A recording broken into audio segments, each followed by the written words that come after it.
ಕನ್ನಡ ಚಿತ್ರರಂಗದ ಖ್ಯಾತ ನಟಿ ಪ್ರೇಮಾ ಕೊರಗಜ್ಜನ ಸನ್ನಿಧಿಯಲ್ಲಿ ಕಾಣಿಸಿಕೊಂಡಿದ್ದಾರೆ. ಕೊರಗಜ್ಜ ದೈವದ ಬಳಿ ಶೀಘ್ರ ಕಂಕಣ ಭಾಗ್ಯ ಕರುಣಿಸುವಂತೆ ಬೇಡಿಕೊಂಡಿದ್ದಾರೆ ಎಂದು ಹೇಳಲಾಗುತ್ತಿದೆ.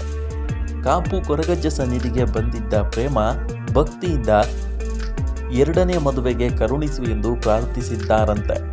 ಖಾಸಗಿ ಕಾರ್ಯಕ್ರಮಕ್ಕೆಂದು ಬಂದಿದ್ದ ಅವರು ಇದೇ ಸಂದರ್ಭದಲ್ಲಿ ಕೊರಗಜ್ಜನ ಸನ್ನಿಧಿಗೂ ಭೇಟಿ ನೀಡಿದ್ದಾರೆ. ಈಗಾಗಲೇ ಅವರು ವರ ನೋಡಿದ್ದು ಅದೇ ವರನನ್ನ ಮದುವೆ ಮಾಡಿಸುವಂತೆ ಕೊರಗಜ್ಜನಲ್ಲಿ ಪ್ರಾರ್ಥನೆ ಸಲ್ಲಿಸಿದ್ದಾರೆ ಎಂದು ಹೇಳಲಾಗುತ್ತಿದೆ. ಉಡುಪಿ ಜಿಲ್ಲೆಯ ಕಾಪುವಿನ ಕೊರಗಜ್ಜ ದೈವ ಸನ್ನಿಧಾನಕ್ಕೆ ಭೇಟಿ ಕೊಟ್ಟ ನಂತರ ಅವರು ಕಾಪುವಿನ ಅಯ್ಯಪ್ಪ ದೇವಸ್ಥಾನಕ್ಕೂ ಭೇಟಿ ನೀಡಿದ್ದಾರೆ.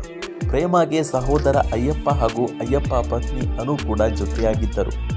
ಪ್ರೇಮಾ 2016ರಲ್ಲಿ ದಾಂಪತ್ಯ ಜೀವನಕ್ಕೆ ಕಾಲಿಟ್ಟಿದ್ದರು. ಹೊಂದಾಣಿಕೆಯ ಕಾರಣದಿಂದಾಗಿ ಪರಸ್ಪರ ಒಪ್ಪಿಗೆಯ ಮೇರೆಗೆ ವಿಚ್ಛೇದನವನ್ನು ಪಡೆದಿದ್ದರು. ಅನಂತರ ಅವರು ರೇಡಿಯೋ ಜಾಕಿಯೊಬ್ಬರನ್ನ ಮದುವೆ ಆಗಿದ್ದಾರೆ ಎಂದು ಗಾಸಿಪ್ ಹಬ್ಬಿತ್ತು. ಅದಕ್ಕೆ ತೆರೆ ಕೂಡ ಎಳೆದಿದ್ರು. ಇದೀಗ ಪ್ರೇಮಾ ಎರಡನೇ ಮದುವೆಗೆ ಸಜ್ಜಾಗಿದ್ದಾರೆ ಎಂದು ಹೇಳಲಾಗುತ್ತಿದೆ. ಹಾಗಾಗಿ ದೈವದಲ್ಲಿ ಅವರು ಪ್ರಾರ್ಥಿಸಿದ್ದಾರಂತೆ.